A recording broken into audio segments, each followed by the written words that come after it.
todos aqueles que permaneceram e foram leais a Lula, ele foi leal a essas pessoas depois. Mas, na iminência dessa prisão de Jair, todos adiantaram-se para traí-lo. Todos estão agora, nesse momento, em uma corrida pela traição. É como se a disputa fosse para saber quem vai comer o cadáver de Jair.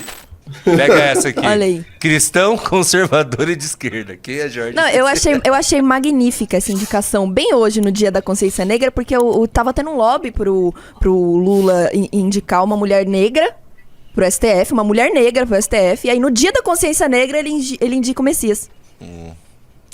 Vamos falar desse lobby. Tem coisa que eu quero falar sobre esse lobby aí, mas antes eu queria saber, Orlando Lima, o que você achou aí dessa indicação do Lula? Jorge Messias. Já não era surpresa, já tinha anunciado, né? Uhum. Não é uma surpresa. Tem dois comentários para fazer. Dois comentários que não vão se alongar muito tempo. O primeiro é sobre o valor fundamental da política, que é a lealdade. Com todos os defeitos possíveis de Lula e do petismo, mas do próprio Lula, na verdade, não do petismo em si, ele tem uma qualidade que é essencial na vida política, e não é à toa que ele seja presidente da República pela terceira vez, principalmente após passar por uma prisão. Todos aqueles que permaneceram e foram leais a Lula, ele foi leal a essas pessoas depois.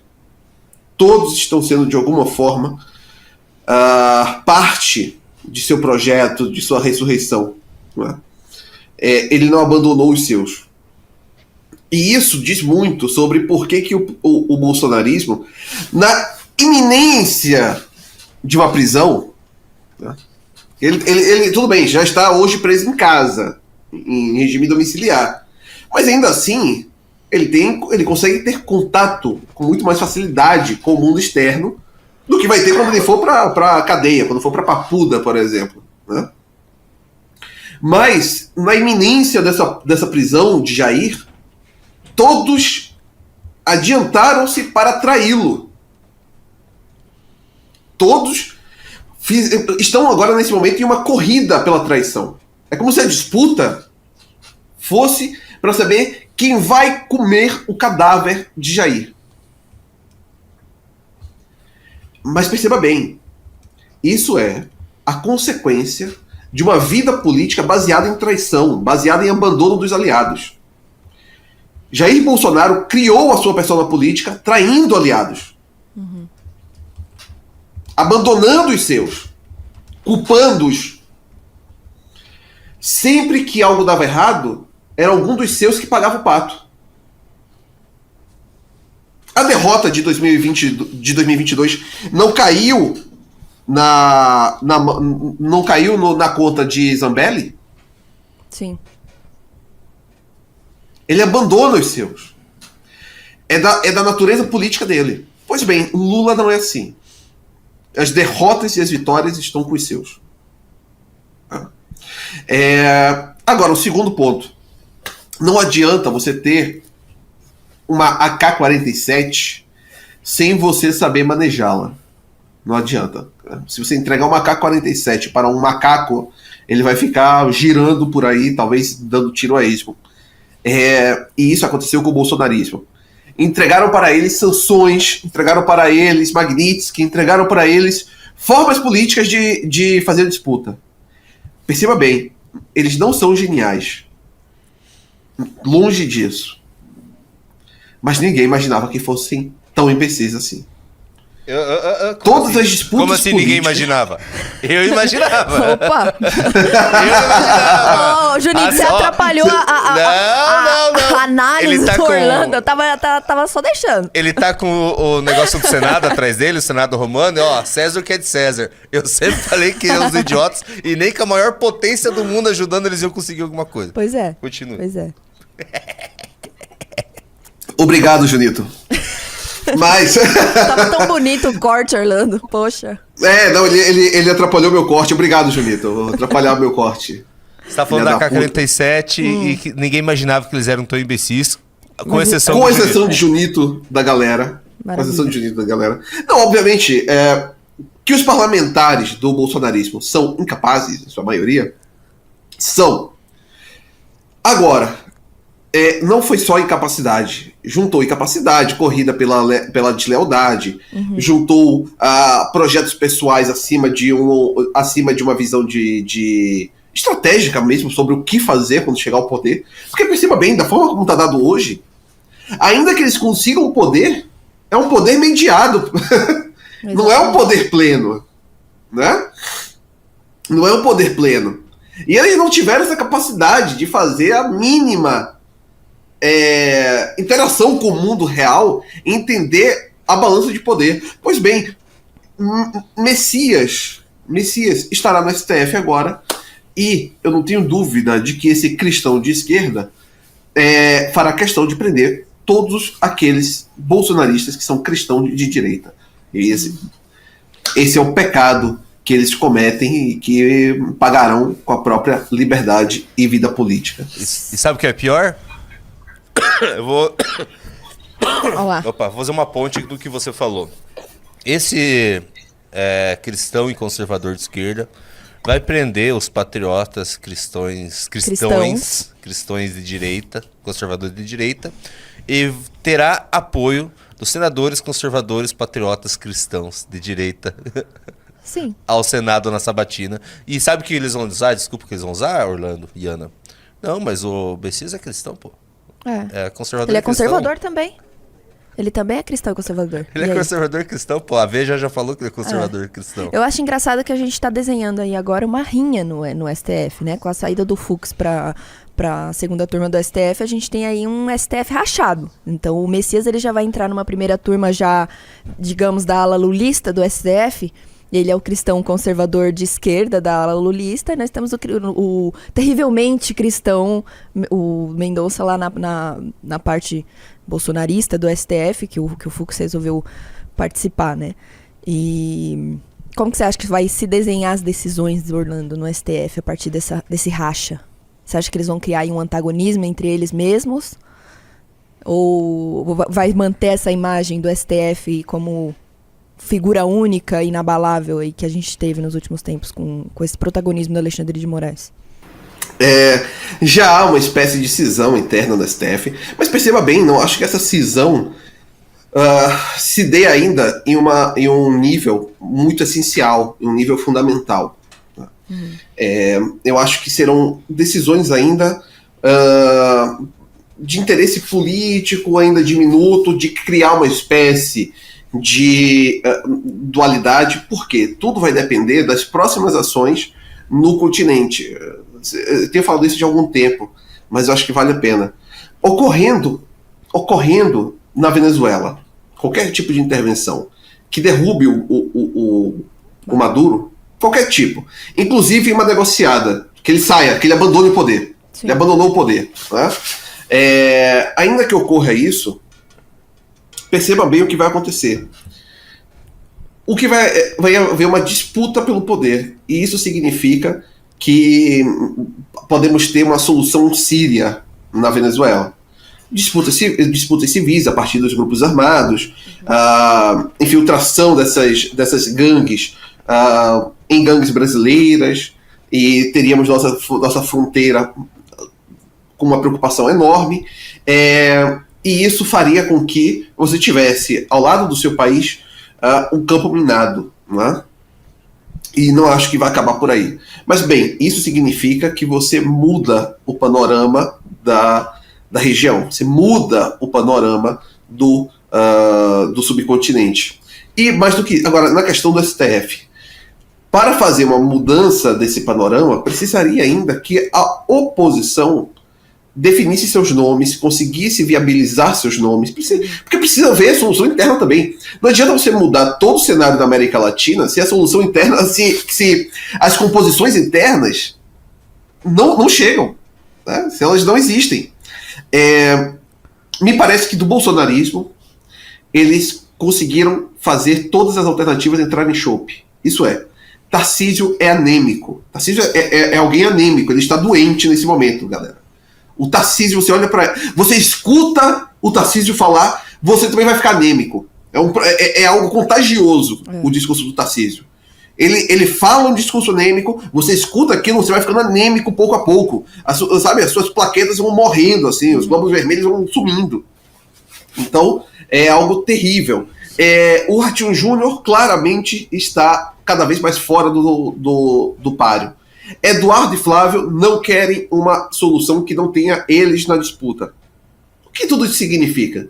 Que você tem um cenário de enfraquecimento das vias opositoras. E temos que lembrar, apesar de eu achar que o problema no Brasil não é um problema político, isso é, você não vai ter no poder político o grande centro gravitacional brasileiro, você tem isso do STF, no poder burocrático, não podemos esquecer que o governo Lula é o garantidor político, é a expressão eleitoral desse regime que vale-se do poder do STF. O que isso significa? Que se você consegue mantê-lo no poder, você conseguiu a manutenção da expressão política desse regime. E eles têm um meio de negociação próprio, que é a República Brasileira. Essa é a grande questão. Então, assim, o que eu olho hoje para o Brasil, o STF e tudo isso, a balança de poder, ela está passível de mudança. Sim. Mas não há peso suficiente para equilíbrio. Essa que é a grande questão. A balança tem até espaço. O que não tem é peso, não existe massa idêntica dos dois lados para ver equilíbrio. Esse é o grande problema.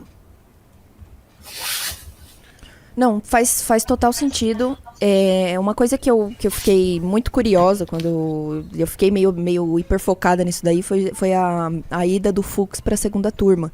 Eu acho que ele tentou aí cravar muito forte um antagonismo com o Alexandre de Moraes. Ele viu esse protagonismo do Alexandre de Moraes. Acho que ele sentiu isso como um poder que poderia ser dele e não estava sendo.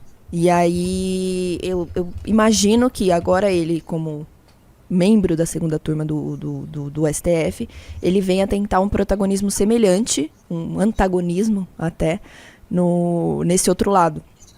E aí eu queria saber de você, como que você imagina o desafio que vai ser para um governo de direita no ano que vem, que acredito, espero que seja a missão. Vai ter. Não, o que eles vão ter de desafio? Para ser governo de direita tem que ser missão. Lógico. Não, peraí. Mas assim, o que vai. Quais os desafios eles vão. A missão vai enfrentar, o governo de direita vai enfrentar com esse STF dividido? Mas peraí, Ana. É um desafio a menos, na verdade, porque essa nomeação era para ser do próximo presidente. Sim. Ele tá adiantando uma nomeação. O que é horrível. O que é péssimo pro próximo governo. Péssimo se for um governo de direita, né? Exatamente. Então, Exatamente. Por isso mesmo que eu entendo que é um desafio. Porque o Messias entrando no STF, ele aumenta o quórum de esquerda do STF, digamos assim. E então, pro próximo governo de direita, isso é um desafio ainda maior. Enfim. Então, vamos lá. Nós temos existe um caminho que eu acho é perigoso que eu vou falar agora, porque estou no canal do MBL. Ai, meu Deus. Mas segura o botão aí pra mutar o Junito. Não, mas perceba bem. Existe um caminho para a missão. Uhum. Vamos supor que a tempestade perfeita ocorra, e ela está ocorrendo, mas que ela se mantenha até as eleições do ano que vem. Vamos lá, o cenário é interessante. Vamos lá, o cenário ficou interessante aqui. Então, é isso que eu quero. Tempestade perfeita. Missão consegue manter essa tempestade perfeita até lá. Segundo turno, Renan Santos e Luiz Inácio Lula da Silva. As forças opositoras unem-se em torno da candidatura de Renan Santos. Uhum. Somos eleitos no segundo turno. Cenário altamente improvável, não teríamos maioria no Congresso, certo? Uhum. E dentro da própria direita teríamos o cenário de disputas faccionais. Por quê? Uma coisa é unir-se no segundo turno, outra coisa seria governar junto ano que vem. Isso. Primeira coisa que tínhamos que se fazer durante o regime de transição: buscar as hostes que são dissidentes dentro do STF. Uhum. Existem algumas pequenas hostes ali que estão em dissidência com o poder estabelecido. Perceba bem. Exatamente aí que eu queria chegar. Alexandre de Moraes só é Alexandre de Moraes porque concederam poder a ele. Assim como o poder foi concedido a Moraes... Sim, endossado pelo STF, né? Exatamente, ele pode ser redirecionado a um novo agente, que não teria a mesma capacidade política do Moraes, porque mudou o cenário político, mas que estaria ali disposto a fazer essa disputa interna. Esse primeiro ponto. Isso durante a transição. Dia 1 de governo, estabeleceríamos, junto com Forças Armadas e Forças Auxiliares, um estado de exceção no Brasil para combate ao crime, ao narco-estado. Um estado de exceção significa a suspensão das leis e garantias. Significa um regime jurídico especial visando X. A partir deste momento, você consegue redirecionar, reequilibrar todo o cenário de força com os outros poderes, porque você detém uma autoridade que outros governos não tinham. Perceba, o STF detém hoje autoridade? Não, ele detém força. E exerce essa força de forma violenta. Um governo eleito dessa forma, imagina o que é um partido que em um ano de fundado chega ao poder. Olha o que seria esse cenário. O partido tem um ano de fundado, consegue chegar ao poder. Sim. Consegue formar uma bancada interessante. Conseguiu unificar no segundo turno o campo opositor. Conseguiu negociar com uma parte do Supremo Tribunal Federal. Conseguiu estabelecer, assim, o quê? Um regime transitório. O regime transitório precisa também de um arcabouço jurídico transitório. E, por isso, o estado de exceção para combate ao narco-estado. Sim. Não, e eu acho super interessante, Orlando, isso daí que você falou, que o STF ele tem poder e não autoridade, porque assim, eu vejo muita gente questionando como que o STF detém tanto poder hoje. E assim, é muito simples quando você olha que assim, a gente tem 3 poderes, né? O legislativo, executivo e o judiciário. O judiciário, por si só, por sua natureza, ele já é mais intelectual, ele já é mais inteligente. E isso se sobrepõe ainda mais quando a gente tem um poder executivo e um poder legislativo silente e um pouco menos intelectual do que o poder judiciário. Então é natural que o STF se destaque nesse meio, porque ele é ali a tampa da garrafa, né? Ele é o gargalo por onde passam todas as leis que são feitas pelo legislativo e executadas pelo judiciário. Só que a partir do momento que a gente desenha um cenário de um 2027 com um grupo inteligente no poder, onde o poder executivo ele passa a ter uma inteligência, uma intelectualidade semelhante ao que o poder judiciário tem hoje, a gente começa a ter uma briga de cachorro grande, digamos assim. E aí a gente começa a desenhar um cenário totalmente novo. E ainda mais interessante quando a gente começa a analisar que se fosse uma figura, se fosse uma figura bolsonarista que ganhasse, o restante dessa falsa direita ia ficar mais manso. Mas é natural que a verdadeira direita, que seria a missão, quando chegar ao poder, isso cause ainda mais alvoroço nessa direita não bolsonarista que se acha aí já a pessoa que tem que estar ali naquela cadeira. E eu acho que, assim, vai ser caótico. Vai ser completamente caótico. E que é muito importante que a gente tenha, de fato, um governo inteligente para que consiga manejar isso. Porque, de qualquer forma, em qualquer cenário, será caótico. Então... E só uma coisa que é importante falar. Só uma pequena explicação. Esse cenário que eu falei não implica golpe de Estado algum, tá? Não, jamais. Isso aqui não implica nenhum golpe de Estado. Porque, perceba bem, eu não falei sobre fazermos a retirada dos ministros do STF, nem nada. Estamos falando sobre negociar e reequilibrar a força e fazer um regime transitório. Não tem como ser Não, é bom deixar isso claro para que as pessoas também não façam aqui nenhum tipo de ilação, coisa do tipo. Porque a pior decisão para alguém que vence uma eleição é buscar um golpe de Estado. É a pior decisão. Perceba bem, Bukele não buscou um golpe de Estado. Não é necessário quando você governa de maneira inteligente. Essa é a decisão que somente o energúmeno, como Jair Bolsonaro, tentou. Né? Ele vence uma eleição desde o dia 1, ele luta para fazer um golpe de Estado. Não é o nosso caso. O nosso caso é buscar um regime transitório para... Transição para o quê? Sair desse estado de anomia e desequilíbrio institucional e entrarmos em um estado de ordem e equilíbrio institucional. Exatamente. É isso que precisamos. E repactuar o nosso país. Fazer uma repactuação no país. Que hoje está cristalizado na Constituição de 88 e que deve ser cristalizado em uma nova Constituição. Maravilhoso. Essa é a grande questão. Tudo isso seguindo todos os trâmites legais, toda a legalidade possível e buscando fazer isso de acordo com a harmonia e equilíbrio entre os poderes.